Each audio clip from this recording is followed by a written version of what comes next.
Hello everyone, happy tracking channel sa inyo. Ayan, so may nag-request sa atin, boss, vlog nyo naman yung mga backhoe, especially no, may mga parang ganito, parang loader type. Ayan na nga sir, idol, ito PC30.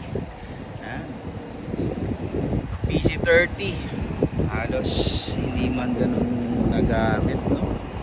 Pero ito yung request nyo, meron siyang loader, what we call, meron siyang parang sa payloader bucket type, meron din siyang loader, payloader, parang para pang payloader type. So ayan,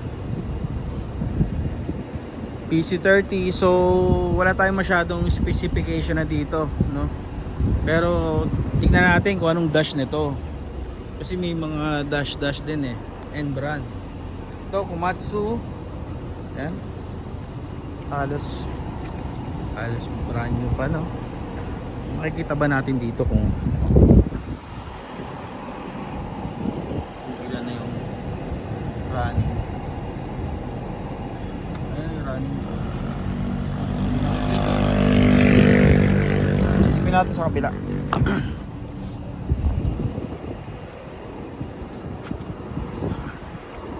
Same lang din, running hours.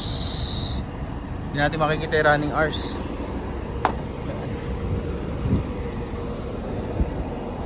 Ayan, appearance, puntahan nyo na lang dito mga idol.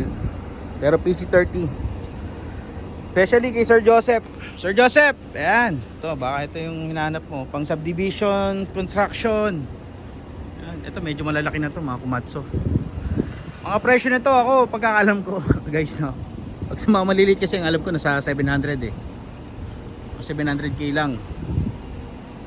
At least ayun, no, dash 3. So ayun yung mga malalaman nyo pa naman din kung sariwang panginit kagaya nyo, no?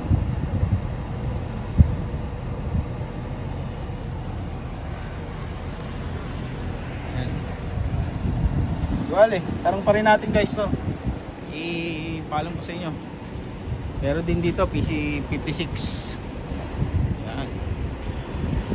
So yun lang guys, balikan ko kayo.